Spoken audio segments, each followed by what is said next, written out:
હવે નજર કરીએ વિગતવાર સમાચારો પર તો અમદાવાદથી સમાચાર છે। કોર્પોરેશનના અધિકારીઓ પર ગંભીર આરોપ લગાવવામાં આવ્યા છે।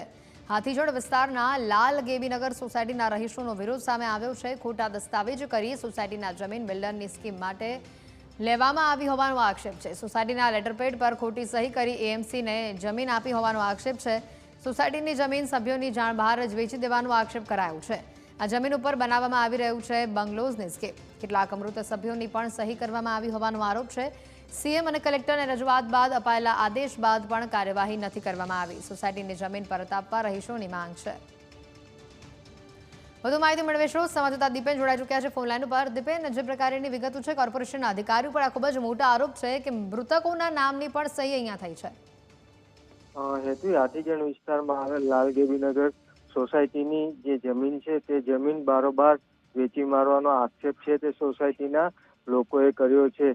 મહત્વનું છે કે આ જે સોસાયટી છે લાલ ગેબીનગર તે ખૂબ જ જૂની સોસાયટી છે। 30 વર્ષ કરતા વધુ જૂની સોસાયટી છે અને અચાનક જ સોસાયટીની જે જમીન છે તે કપાતમાં જઈ રહી છે અને સોસાયટીના 12 જેટલા મકાનો છે તે કપાતમાં જઈ રહ્યા છે। જે બંગલોઝની સ્કીમ બની રહી છે તે બંગલોઝની સ્કીમમાં આ સોસાયટીની જમીન અને 12 જેટલા મકાનો છે તે કપાતમાં જઈ રહ્યા છે।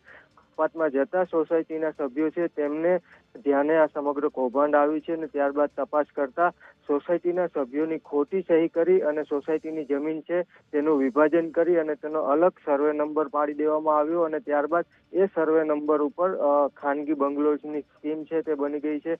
આ સમગ્ર કૌભાંડ અંગે સોસાયટીના રહીશો છે તેમણે સ્વાગત ઓનલાઈન કાર્યક્રમમાં મુખ્યમંત્રી સુધી ફરિયાદ કરી હતી। મુખ્યમંત્રીએ ફરિયાદના આધારે તપાસ કરવા માટે જણાવ્યું હતું, પરંતુ 3 મહિનાથી વધુ સમય થઈ ગયો હોવા છતાં હજી સુધી આ સમગ્ર કૌભાંડ અંગે કોર્પોરેશન દ્વારા કોઈ તપાસ છે તે કરવામાં આવી નથી। ત્યારે સ્થાનિક રહીશોનો આક્ષેપ છે કે કોર્પોરેશનના જે અધિકારીઓ છે તેમની મિલીભગત અને બિલ્ડરોની મિલીભગતના કારણે કોઈ તપાસ કરવામાં આવતી નથી અને કોઈ કાર્યવાહી છે તે થતી નથી। ત્યારે સોસાયટીના રહીશોએ હવે તેમની જે સોસાયટીની જમીન જે વિભાજન કરી અને અન્ય સર્વે નંબર બનાવવામાં આવે છે તે પરત આપવા માટે માંગ કરી છે। જી, આભાર દીપેન માહિતી બદલ।